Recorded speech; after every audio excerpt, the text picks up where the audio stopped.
मेरा पति मेरे आगे पीछे घूमेगा। वहीं आज सड़क किनारे 2 वक्त की रोटी के लिए खिलौने बेच रही थी। ये कहानी आपको झकझोर कर रख देगी। दोस्तों, घमंड हमेशा बर्बादी की ओर ले जाता है। कभी सोचा है कि एक खुशहाल जिंदगी अचानक कैसे बिखर सकती है? ये कहानी आपको सोचने पर मजबूर कर देगी। दोस्तों, ये कहानी आपको बहुत ही मोटिवेट करने वाली है। इस कहानी से आपको जीवन जीने के कई सबक मिल सकते हैं। आखिर क्या थी वह कहानी? कौन थी वह महिला जो अपने रूप पर किसी दिन नाच करती थी और आज समय ने उसे धक्के खाने और खिलौने बेचने पर मजबूर कर दिया? तो दोस्तों, बने रहिए हमारी इस कहानी में, कहानी समाप्त होने तक। दोस्तों, अगर वीडियो पसंद आए तो वीडियो को लाइक और कमेंट जरूर करना। तो चलिए समझाते हैं कि पूरी कहानी क्या थी और कौन थी वह महिला। गौतम नगर गांव में एक लड़की संध्या रहा करती थी। वह जितनी सुंदर थी उतनी ही पढ़ी लिखी भी थी। उसकी कदकाठी आकर्षक थी। बड़ी बड़ी चमकती आंखें और घने काले बालों की लटें जब हवा में लहराती तो देखने वाले बस देखते ही रह जाते। गांव में उसकी सुंदरता की चर्चा आम थी और इस बात का एहसास खुद संध्या को भी था। संध्या जब भी अपनी सहेलियों के साथ बैठती तो अपने भविष्य को लेकर बड़ी बड़ी बातें किया करती। वह कहती, जिससे भी मेरी शादी होगी वह तो मेरे इशारों पर नाचेगा। मैं इतनी सुंदर हूं कि मेरा पति मेरे आगे पीछे घूमेगा। मुझे अपने मायके जैसी ही शाही जिंदगी चाहिए। उसकी सहेलियां उसकी बातों को सुनकर हंस देती और कहती, अरे पगली, शादी के बाद ससुराल मायके जैसा नहीं होता। वहां पर जिम्मेदारियां निभानी पड़ती हैं। पति पत्नी को एक दूसरे का सहारा बनना पड़ता है और ससुराल वालों का भी ख्याल रखना पड़ता है। लेकिन संध्या को इन बातों से कोई फर्क नहीं पड़ता। उसे लगता कि उसकी सुंदरता ही उसकी सबसे बड़ी ताकत है। समय बीतता गया और धीरे धीरे संध्या की शादी की चर्चा होने लगी। उसके पिता रघुनाथ चौधरी एक अच्छे और प्रतिष्ठित परिवार में उसका रिश्ता करवाना चाहते थे। काफी खोजबीन के बाद उन्हें एक लड़का पसंद आया, अभिषेक वर्मा। अभिषेक एक मल्टीनेशनल कंपनी में कार्यरत था और अच्छी खासी तनख्वाह कमाता था। वह एक सभ्य और सुलझा हुआ युवक था जिसकी छवि समाज में बहुत अच्छी थी। जब रघुनाथ चौधरी को यह रिश्ता मिला तो उन्होंने खुशी खुशी इसे मंजूर कर लिया।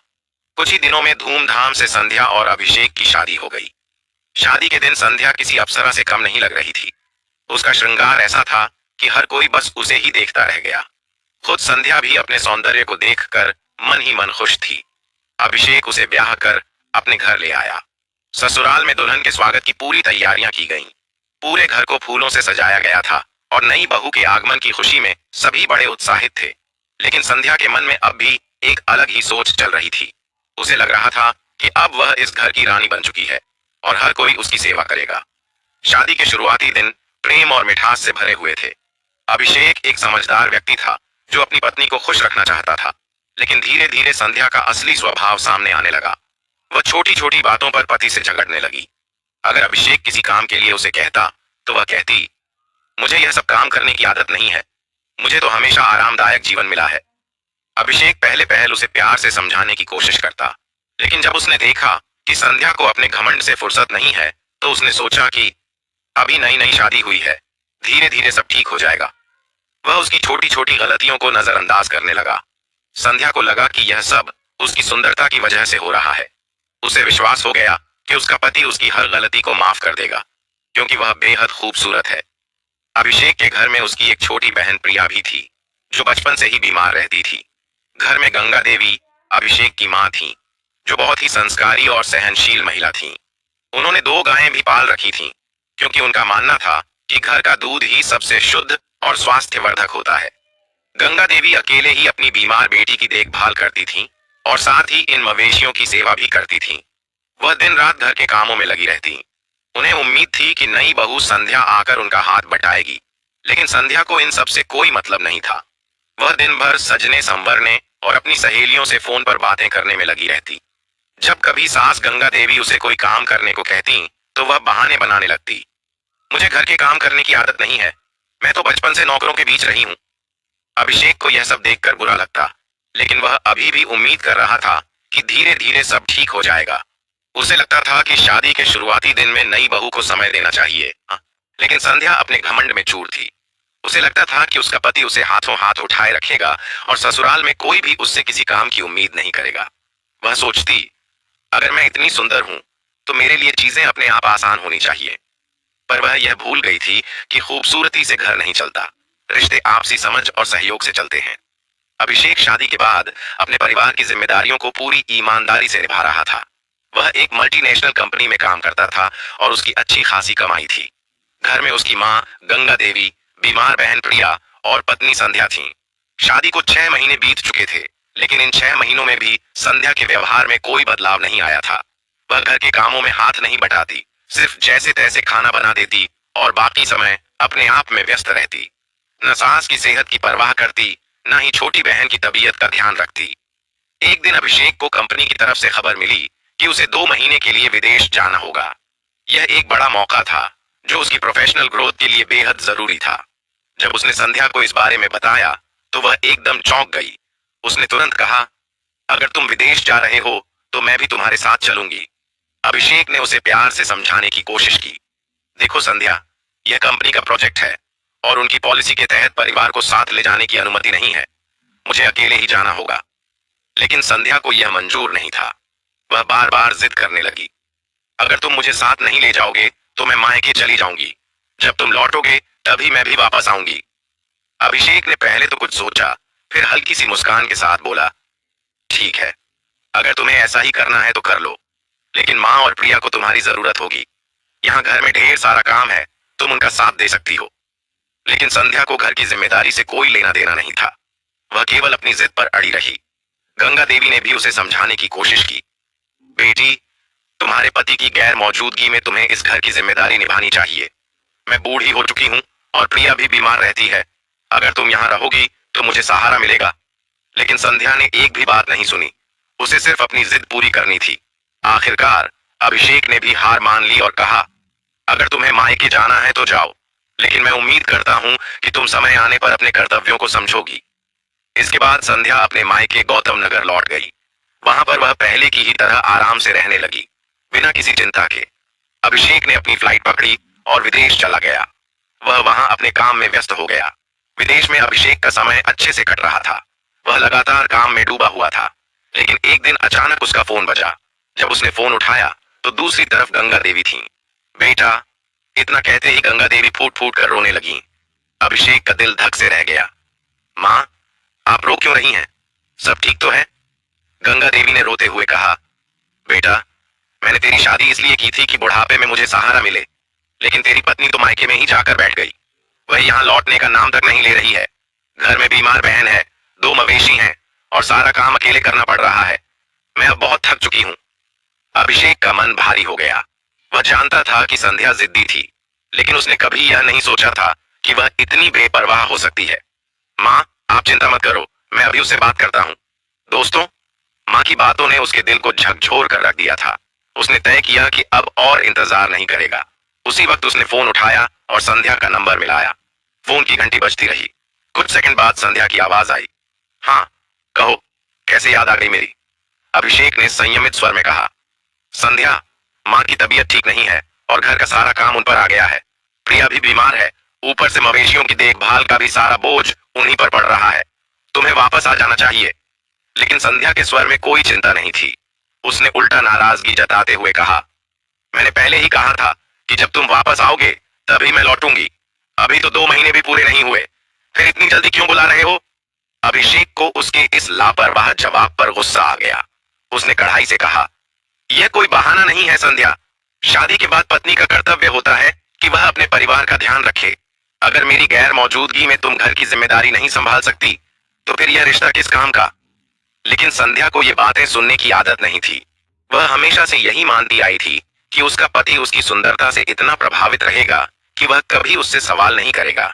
उसने ठंडी आवाज में जवाब दिया, अगर तुम इतना ही परेशान हो तो किसी काम वाली को रख लो।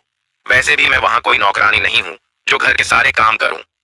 अभिषेक का गुस्सा अब और बढ़ चुका था। अगर तुम्हें अपने घर परिवार की परवाह नहीं है तो फिर इस रिश्ते का क्या मतलब? अगर तुम अभी नहीं आओगी तो फिर कभी मत आना। यह सुनकर संध्या को भी गुस्सा आ गया। उसने कटाक्ष भरे स्वर में कहा, अगर तुम मुझे धमका रहे हो तो याद रखना, मैं किसी के कहने पर झुकने वाली नहीं हूं। अगर तुम्हें इतना ही तकलीफ हो रही है तो देख लेना कि आगे क्या होता है। अब दोनों के बीच बहस तेज हो चुकी थी। दोनों एक दूसरे को कठोर शब्द कह रहे थे और उनके रिश्ते की नींव धीरे धीरे कमजोर होती जा रही थी। अंततः जब दोनों ने कोई हल न निकलता देखा तो अभिषेक ने फोन काट दिया और गहरी सांस लेते हुए अपनी माँ को फोन किया। माँ, मुझे माफ करना। मैंने संध्या को बुलाने की पूरी कोशिश की, लेकिन वह आने को तैयार नहीं है। अब तुम्हें ही घर संभालना होगा। गंगा देवी ने अपने आंसू पोंछते हुए कहा। कोई बात नहीं बेटा, मैं तो तुझसे सिर्फ दिल का बोझ हल्का करने के लिए बात कर रही थी। तूने कोशिश कर ली, यही बहुत है। जब तू वापस आएगा तब देखा जाएगा। फोन कट गया, लेकिन अभिषेक के मन में अजीब सा खालीपन रह गया। 6 महीने बीत गए, लेकिन कोई बात नहीं हुई। समय अपनी गति से चलता रहा। इन 6 महीनों में ना तो संध्या ने अभिषेक को फोन किया और ना ही अभिषेक ने संध्या को। रिश्तों में एक खामोश दीवार खड़ी हो चुकी थी। दोस्तों, अपने घर गौतम नगर लौट आया था। उसकी वापसी पर गंगा देवी ने राहत की सांस ली। उनके लिए यह 2 महीने बेहद कठिन रहे थे। बीमार बेटी प्रिया की देखभाल से लेकर मवेशियों की सेवा तक सारा काम उनके ही कंधों पर आ गया था। अभिषेक अब फिर से अपनी पुरानी दिनचर्या में लौट आया था। सुबह ऑफिस जाता, शाम को घर लौटता, माँ के पास बैठता, बहन का हालचाल पूछता और फिर सो जाता। लेकिन एक चीज अलग थी, अब उसके जीवन में संध्या की कोई चर्चा नहीं होती थी। इधर संध्या को भी इस बात की खबर मिल चुकी थी कि अभिषेक वापस लौट आया है। उसके मायके में भी अब दबाव बनने लगा था। उसकी माँ सुनीता देवी ने उसे प्यार से समझाया, बेटी, अब तो अभिषेक वापस आ गया है, अब और देर मत कर, अपने घर लौट जा। पति पत्नी के रिश्ते में छोटे मोटे झगड़े होते रहते हैं, लेकिन घर से दूर रहना कोई हल नहीं है। लेकिन संध्या के चेहरे पर वही पुराना घमंड और अहंकार था। उसने सीधा जवाब दिया, मैं वहां तभी जाऊंगी जब अभिषेक खुद मुझे लेने आएगा। मैंने खुद को कभी किसी के लिए मजबूर नहीं किया और ना ही अब करूंगी। अगर उन्हें मेरी जरूरत होगी तो वो खुद आएंगे। रघुनाथ चौधरी, संध्या के पिता, भी इस बात को लेकर चिंतित थे। बेटी, ये जो तुम कर रही हो वो सही नहीं है। हर रिश्ते में झुकना पड़ता है, कभी पति तो कभी पत्नी। अगर तुम ऐसी जिद पकड़कर बैठी रही तो कहीं तुम्हारा रिश्ता ही ना टूट जाए। लेकिन संध्या के चेहरे पर अभी भी आत्मविश्वास था। उसे लगता था कि अभिषेक जरूर आएगा, क्योंकि वह बहुत सुंदर थी। वह यह मानने को तैयार नहीं थी कि अभिषेक उसे लेने ना आए। इधर गंगा देवी को भी चिंता होने लगी थी। एक दिन उन्होंने आखिरकार हिम्मत करके अभिषेक से बात की। बेटा, अब तो काफी दिन हो गए हैं, तू जाकर संध्या को ले आ। पति पत्नी के बीच थोड़ी बहुत अनबन तो होती रहती है। लेकिन अभिषेक का जवाब साफ था, माँ, वह खुद गई थी, उसे खुद ही वापस आना होगा। मैंने उसे जाने के लिए मजबूर नहीं किया था और अब उसे वापस लाने के लिए भी मैं नहीं जाऊंगा। यह मेरा फैसला है और इसमें कोई बदलाव नहीं होगा। गंगा देवी बेटे की जिद देखकर हतप्रभ रह गईं। बेटा, लेकिन घर की बातों को ज्यादा दिन तक खींचना ठीक नहीं है। आखिर यह तेरी गृहस्थी है, कोई खेल नहीं। अभिषेक ने ठंडी सांस ली और कहा, माँ, रिश्ते प्यार और समझदारी से चलते हैं, न कि अहंकार से। अगर संध्या को मेरी और इस घर की जरूरत होगी तो वह खुद आ जाएगी। लेकिन अगर उसे सिर्फ अपनी जिद प्यारी है तो यह उसका फैसला है। मैंने अपने हिस्से की कोशिश कर ली, अब फैसला उसका है। गंगा देवी को बेटे की बातों में तर्क तो नजर आया, लेकिन एक माँ का दिल अपने बेटे की गृहस्थी को इस तरह बिखरता नहीं देख सकता था। गंगा देवी ने सोचा कि अगर अभिषेक अपनी पत्नी को लेने नहीं जाएगा तो शायद एक माँ की ममता उसे वापस बुला सके। उन्होंने रघुनाथ चौधरी को फोन किया। समधी जी, अभिषेक वापस आ गया है, अब तो संध्या को भेज दीजिए, काफी दिन हो गए हैं। रघुनाथ चौधरी ने गहरी सांस ली और कहा, हम भी यही चाहते हैं बहन जी, लेकिन संध्या जिद पर अड़ी है। कहती है कि जब तक अभिषेक खुद लेने नहीं आएगा वह वहां नहीं जाएगी। हमने बहुत समझाया, लेकिन वह मानने को तैयार नहीं है। गंगा देवी को यह सुनकर गहरा धक्का लगा। समधी जी, अगर वह अब भी यह सोच रही है कि अभिषेक उसे लेने आएगा तो यह उसकी भूल है। इसके बाद गंगा देवी सारी बात बता देती हैं कि किस तरह संध्या घर के काम में बिल्कुल भी हाथ नहीं बटाती है और अभिषेक से उसकी क्या क्या बात हुई है। रघुनाथ चौधरी ने कहा, हम जानते हैं बहन जी, लेकिन अब आप ही बताइए, हम क्या करें। गंगा देवी के पास अब कोई जवाब नहीं था। उन्होंने एक गहरी सांस ली और कहा, अगर संध्या को आना होगा तो वह आएगी, हम अब कुछ नहीं कर सकते। इसके बाद गंगा देवी फोन काट देती हैं। मित्रों, इधर अभिषेक अपने काम और परिवार की जिम्मेदारियों में व्यस्त था, जबकि संध्या अपने मायके में ठाठ से रह रही थी, यह सोचकर कि आखिरकार उसका पति उसे लेने जरूर आएगा। लेकिन समय बीतता जा रहा था और कुछ भी वैसा नहीं हो रहा था जैसा उसने सोचा था। रघुनाथ चौधरी ने जब देखा कि संध्या अभी भी अपनी जिद पर अड़ी हुई है तो उन्होंने उसे एक बार फिर समझाने का प्रयास किया। बेटी, एक बार सोच तो सही, पति पत्नी का रिश्ता भरोसे और समझदारी से चलता है, अहंकार से नहीं। अगर तू इसी तरह अपनी जिद पर अड़ी रही तो तेरा घर उजड़ जाएगा। लेकिन संध्या ने अपने पिता की बात को हल्के में लिया। उसने तीखे स्वर में कहा, पिताजी, मैंने फैसला कर लिया है, जब तक अभिषेक मुझे लेने नहीं आएगा मैं उसके घर नहीं जाऊंगी। अगर उसे मेरी जरूरत होगी तो वह खुद आकर मुझे लेकर जाएगा। यह सुनकर रघुनाथ चौधरी गहरे सोच में पड़ गए। वह समझ गए थे कि उनकी बेटी अपने घमंड में इतनी अंधी हो चुकी है कि उसे सही और गलत का फर्क ही नहीं रह गया। आखिरकार रघुनाथ चौधरी ने खुद अभिषेक को फोन किया। बेटा, संध्या को लेने आ जाओ, बहुत दिन हो गए, यह रिश्तों को संभालने का समय है। लेकिन अभिषेक का जवाब साफ था। पिताजी, मैंने उसे कभी जाने के लिए नहीं कहा था, यह उसका खुद का फैसला था, और अगर उसे अपने फैसले पर इतना भरोसा है तो उसे खुद ही आना होगा। मैंने उसे घर के दरवाजे खुले रखने की बात पहले ही कह दी है, लेकिन मैं उसे लेने नहीं आऊंगा, यह मेरा अंतिम निर्णय है। रघुनाथ चौधरी ने गहरी सांस ली और कहा, बेटा, अगर तुम दोनों ऐसे ही अपनी अपनी जिद पर अड़े रहे तो तुम्हारे रिश्ते का क्या होगा? अभिषेक ने शांत स्वर में जवाब दिया, अगर किसी रिश्ते को चलाने के लिए सिर्फ एक ही इंसान को बार बार झुकना पड़े तो वह रिश्ता नहीं, एक बोझ बन जाता है। मैं अब बोझ नहीं उठाना चाहता। दोस्तों, इस प्रकार से समय बीतता रहा। 15 दिन हो चुके थे, लेकिन न संध्या वापस आई, न ही अभिषेक ने कोई कदम उठाया। अब स्थिति स्पष्ट थी। रिश्ते के बीच खड़ी अहंकार की दीवार और ऊंची हो चुकी थी। एक शाम अभिषेक चुपचाप अपने कमरे में बैठा हुआ था। वह गहरे सोच में डूबा था। क्या यह रिश्ता इसी तरह अधूरा रह जाएगा? क्या संध्या को कभी एहसास होगा कि उसने क्या खो दिया? अंततः उसने एक ठोस फैसला लिया। अगले ही दिन वह वकील के पास गया और तलाक के कागज तैयार करवा लिए। यह उसके जीवन का सबसे कठिन निर्णय था, लेकिन अब और कोई रास्ता नहीं बचा था। कागजात तैयार होते ही उसने बिना किसी हिचकिचाहट के उन्हें संध्या के मायके भिजवा दिया। जब संध्या के हाथों में तलाक के कागज पहुंचे तो वह पहले तो सन्न रह गई। क्या? तलाक? इसकी हिम्मत कैसे हुई मुझे तलाक देने की? उसके हाथ कांपने लगे और उसकी आंखों में अचानक एक अजीब सा डर उमड़ पड़ा। उसे अब एहसास हो रहा था कि अभिषेक कोई मजाक नहीं कर रहा था। वह सच में इस रिश्ते को खत्म करने पर उतारू था। घबराई हुई संध्या ने तुरंत अभिषेक को फोन किया। फोन उठाते ही उसने तेज स्वर में कहा, क्या तुम सच में मुझे तलाक देना चाहते हो? अभिषेक का जवाब शांत लेकिन कठोर था। अगर तलाक न दूं तो और क्या करूं? मैं घर वापस आ गया, लेकिन तुम अब भी अपने अहंकार में डूबी हुई हो। जब मैं कह चुका था कि तुम आ सकती हो, तब भी तुमने जिद की, तो फिर ऐसे रिश्ते का क्या फायदा? अब तक संध्या को यकीन था कि अभिषेक उसे मनाने आएगा, लेकिन अब वह समझ चुकी थी कि इस बार हालात सच में बदल चुके थे। अब तक संध्या ने सोचा था कि अभिषेक कभी उसे छोड़ने की हिम्मत नहीं करेगा, लेकिन अब सच्चाई उसके सामने थी।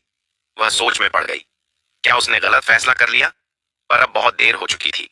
घमंड के गिरने का समय आ चुका था, पर अब कुछ नहीं बदला जा सकता था। कुछ दिनों की कानूनी प्रक्रिया के बाद तलाक पूरा हो गया। अब अभिषेक और संध्या दोनों अलग हो चुके थे। अभिषेक का जीवन अब पूरी तरह से बदल चुका था। तलाक के बाद उसने खुद को पूरी तरह से अपने काम और परिवार की जिम्मेदारियों में व्यस्त कर लिया। वक्त बीतता गया और कुछ ही सालों बाद उसकी दूसरी शादी हो गई। अभिषेक की दूसरी पत्नी अनामिका एक सुशील और समझदार महिला थी। वह न केवल किरण से अधिक सुंदर थी, बल्कि स्वभाव से भी स्नेही और समझदार थी। शादी के कुछ सालों में उनके घर दो नन्हे फूल खिले, एक बेटा और एक बेटी। अब अभिषेक का घर खुशियों से भर गया था। अनामिका ने अपनी गृहस्थी को पूरी तरह से संभाल लिया। वह घर के कामों में निपुण थी। बीमार सास गंगा देवी का पूरा ध्यान रखती थी। छोटी ननद प्रिया को बहन की तरह प्यार करती थी। पति जब काम पर जाता तो वह घर की हर जिम्मेदारी को अपने हाथों में ले लेती थी। अभिषेक को अब महसूस होता कि एक स्त्री के गुण केवल उसकी खूबसूरती में नहीं, बल्कि उसके व्यवहार, संस्कार और समझदारी में होते हैं। वह मन ही मन ईश्वर का धन्यवाद करता कि संध्या के घमंड ने उसे इस रिश्ते तक पहुंचा दिया। मित्रों, समय अपनी रफ्तार से बीतता गया। देखते देखते 10 साल गुजर गए। अब अभिषेक एक सफल व्यक्ति था। उसकी जिंदगी खुशहाल थी और उसका परिवार भी पूर्ण था।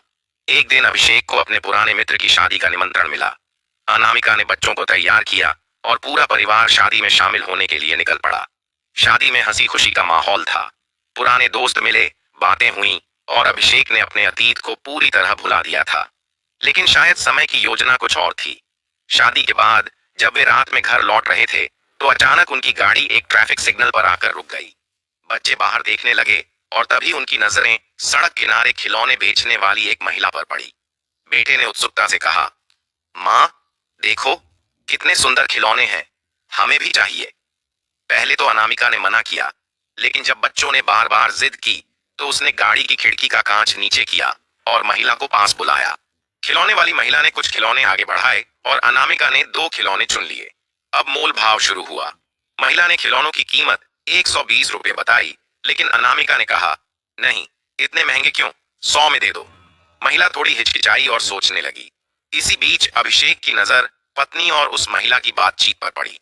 वह अब तक गाड़ी में बैठा हुआ था और सड़क पर निगाहें जमाए हुए था, लेकिन अचानक उसने सुना कि अनामिका और महिला के बीच मोल भाव हो रहा है। उसने तुरंत अपनी पत्नी से कहा, क्या तुम भी 20 रुपये के लिए इतना झिकझिक कर रही हो? ये बेचारी सड़क किनारे खिलौने बेच रही है पेट पालने के लिए। इससे क्या फर्क पड़ता है अगर इसे थोड़े ज्यादा पैसे मिल जाएंगे तो? ये कहते हुए अभिषेक ने अपना बटुआ निकाला और 150 रुपये निकालकर उस महिला की तरफ बढ़ा दिए। अभिषेक ने जब 150 रुपये निकालकर खिलौने वाली महिला की तरफ बढ़ाए तो वह पहले तो कुछ देर तक उन पैसों को देखती रही। फिर एक हल्की मुस्कान के साथ उसने कहा, साहब आप तो बहुत अच्छे हैं।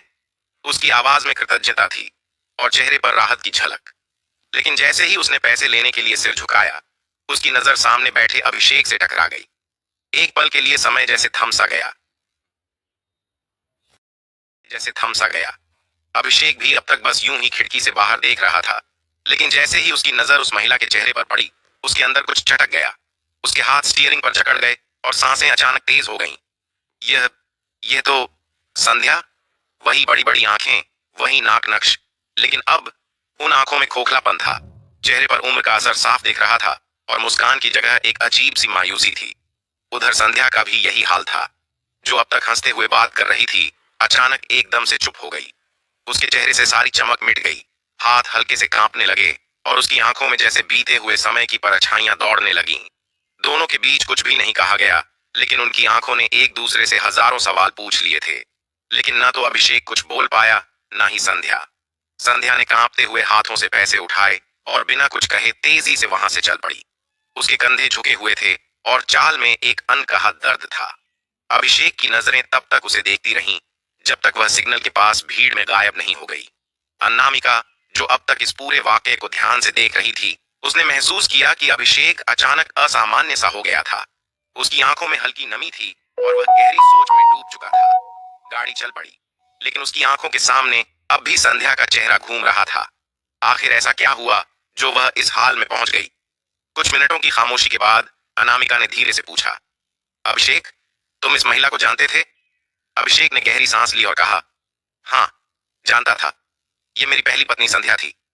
अनामिका को कोई आश्चर्य नहीं हुआ, क्योंकि अभिषेक पहले ही उसे अपनी पहली शादी और तलाक की पूरी सच्चाई बता चुका था। लेकिन उसे अब भी एक सवाल परेशान कर रहा था। पर तुम तो कह रहे थे कि यह अच्छे खासे परिवार से थी, तो फिर आज यह सड़क किनारे खिलौने क्यों बेच रही है? अभिषेक की नजरें अब भी सड़क पर थीं, लेकिन मन कहीं और था। वह हल्के से बुदबुदाया, यही तो बात मुझे भी समझ नहीं आ रही है। अभिषेक को याद था कि तलाक के वक्त उसने संध्या को लाखों रुपए दिए थे और उसका मायका भी एक समृद्ध परिवार था। फिर ऐसा क्या हुआ कि वह इस हाल में पहुंच गई? क्या उसने शादी ही नहीं की, या फिर उसका दूसरा पति उसे छोड़ गया, या शायद उसने अपनी जिद और घमंड में सब कुछ बर्बाद कर दिया? दोस्तों, अभिषेक जितना इस बारे में सोच रहा था, उतना ही उसका मन व्याकुल होता जा रहा था। उसका अतीत अचानक फिर से उसकी आंखों के सामने जीवित हो उठा। क्या घमंड ने वाकई संध्या को इस मोड़ तक ला दिया था? गाड़ी आगे बढ़ रही थी, लेकिन अभिषेक का मन अब भी उसी सिग्नल पर अटका हुआ था, जहां उसने अपनी अतीत की परछाई को खिलौने बेचते देखा था। अभिषेक की बेचैनी लगातार बढ़ रही थी।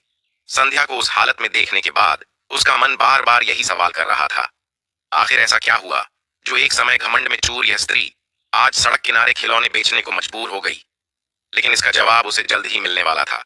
अभिषेक की कंपनी में काम करने वाला एक व्यक्ति जो संध्या के गांव का था, उसने उसकी पूरी सच्चाई उजागर कर दी। सर, जब आपकी पत्नी का तलाक हुआ था, तब भी वो पहले जैसी ही थी। उसे अपने फैसले पर कोई पछतावा नहीं था। उसे पूरा भरोसा था कि वह अपने लिए किसी राजकुमार जैसा लड़का ढूंढ लेगी, पर सच्चाई कुछ और थी। संध्या तलाक के बाद अपने मायके चली गई थी। उसके माता पिता ने कई अच्छे रिश्ते देखे, लेकिन वह हर लड़के में कोई न कोई कमी निकाल देती। कोई ज्यादा लंबा नहीं था, किसी की नौकरी उसे कम लगती थी, किसी का परिवार उसे पसंद नहीं आता था। उसकी जिद और घमंड ने उसे अकेला छोड़ दिया था। 4 साल ऐसे ही निकल गए। अब संध्या के पिता ने आखिरी फैसला लिया, बेटी, ये आखिरी रिश्ता है। अगर इसे ठुकराया तो फिर हम तेरी शादी के लिए कोई कोशिश नहीं करेंगे। लड़का तलाकशुदा था, उसके 2 बच्चे थे और वह मध्यम वर्गीय परिवार से था। पहले तो संध्या तैयार नहीं थी, लेकिन जब उसे एहसास हुआ कि पिता अब कोई और रिश्ता नहीं ढूंढेंगे, तो उसने मजबूरी में इस शादी के लिए हाँ कर दी। शादी के बाद संध्या को तुरंत ही एहसास हो गया कि उसने कितनी बड़ी गलती कर दी है। उसका दूसरा पति न सिर्फ शराबी था बल्कि हिंसक भी था। वह हर रात शराब पीकर घर लौटता और संध्या से बुरी तरह पेश आता। उसने संध्या से कहा, मेरे बच्चों को संभालो, घर का काम करो और ज्यादा बोलने की जरूरत नहीं है। जब संध्या विरोध करती तो वह कहता, इसीलिए तो तेरा पहला पति तुझे छोड़ गया था। अगर तुझ में कुछ अच्छा होता तो तेरा पहला घर क्यों उजड़ता। अब संध्या अपनी पहली शादी को याद करने लगी। उसे अभिषेक की विनम्रता और प्यार याद आने लगा। उसे वह समय याद आया जब उसकी सास गंगा देवी ने उसे समझाने की कोशिश की थी। उसे वह हर बात याद आई जब उसने अहंकार के कारण सब कुछ ठुकरा दिया था। अब उसके पास पछताने के अलावा कुछ नहीं बचा था। एक दिन जब उसका पति उसे फिर से मारने लगा तो संध्या अपने मायके भाग गई। वह पिता के सामने रोई, गिड़गिड़ाई, पिताजी, मुझे यहाँ अपने पास रख लीजिए, मैं अब उस नर्क में वापस नहीं जाऊंगी। लेकिन रघुनाथ चौधरी अब पहले जैसे नहीं रहे थे। उन्होंने सख्त लहजे में कहा, जब हमने तुझे समझाने की कोशिश की थी तब तुझे हमारी बात नहीं सुननी थी। अब जब तेरे पास कोई रास्ता नहीं बचा तो तू मायके लौट आई। अब तुझे अपने की का फल खुद भुगतना होगा। यह कहकर उन्होंने दरवाजा बंद कर दिया और संध्या बाहर रोती रही। लेकिन अब उसकी सुनने वाला कोई नहीं था। कोई और रास्ता न देखकर संध्या अपने दूसरे पति के पास लौट गई। अब वह पूरी तरह से समझौता कर चुकी थी। वह पति की गालियां और मार सहने लगी। वह घर में नौकरानी की तरह काम करती, पति के बच्चों को पालती, लेकिन वे भी उसे कभी अपनी मां का दर्जा नहीं देते। अब वह सिर्फ एक जीवित शरीर थी जिसकी आत्मा घमंड के कारण पहले ही मर चुकी थी। कहते हैं दोस्तों, समय किसी के लिए नहीं रुकता, संध्या के लिए भी नहीं। शादी के बाद ही संध्या को एहसास हो गया था कि उसने अपनी जिंदगी की सबसे बड़ी भूल कर दी है। लेकिन अब वापसी का कोई रास्ता नहीं बचा था। उसका दूसरा पति शराबी था, बेरोजगार था और हिंसक भी था।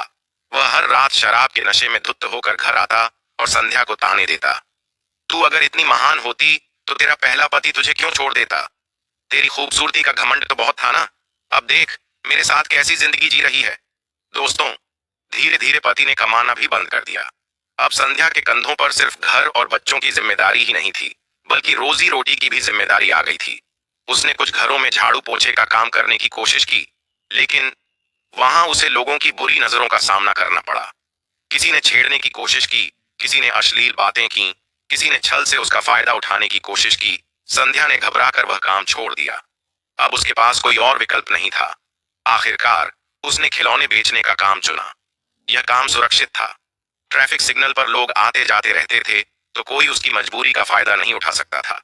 दिन भर की मेहनत के बाद कुछ पैसे मिल जाते जिससे घर का गुजारा हो जाता। अब संध्या रोज सुबह खिलौने खरीदने जाती, दिन भर ट्रैफिक सिग्नल पर बेचती और रात में थक कर घर लौटती। लेकिन वहां भी सुकून नहीं था। पति रोज गालियां देता, बच्चे उसका सम्मान नहीं करते थे, पड़ोसी उसे ताने मारते थे। देखो कभी कितनी घमंडी थी, अब खिलौने बेचकर पेट पाल रही है। संध्या को अब हर दिन अपने अतीत की गलतियों का एहसास होता था। जब अभिषेक ने यह पूरी कहानी सुनी तो उसकी आंखों में आंसू आ गए। एक समय था जब इस स्त्री को अपने घमंड पर गर्व था और आज वही घमंड इसे सड़क पर ले आया। मैंने इसे सब कुछ दिया था, घर, सम्मान, प्यार, लेकिन इसे मेरी नहीं, सिर्फ अपनी खूबसूरती की चिंता थी। अनामिका, जो अब तक अपने पति की बातों को ध्यान से सुन रही थी, वह भी भावुक हो गई। अभिषेक, तुम सही कहते थे, घमंड इंसान को बर्बाद कर देता है। उसने अपनी जिद के कारण खुद को इस हाल में पहुंचा दिया। समाज के लिए एक सीख इस पूरी कहानी का सबसे बड़ा सबक यह था कि अहंकार और जिद कभी किसी को आगे नहीं बढ़ा सकते। जीवन उन्हीं का साथ देता है जो परिस्थितियों को समझते हैं और समस्याएं होती हैं तो हमें लगता है कि हम इससे बेहतर के हकदार हैं। लेकिन समय को यह पसंद नहीं कि उसकी दी हुई चीजों का अपमान किया जाए। मित्रों, अहंकार से भरी आत्मा समझ नहीं पाती कि वह जो ठुकरा रही है वही उसका सबसे बड़ा सहारा था। जो व्यक्ति अपने रिश्तों को हल्के में लेता है उसे एक दिन एहसास होता है कि वह अकेला रह गया। जो व्यक्ति अपनी संपत्ति का घमंड करता है एक दिन उसकी झोली खाली हो जाती है। जो व्यक्ति अपनी सुंदरता पर इतराता है समय धीरे धीरे उसकी चमक छीन लेता है।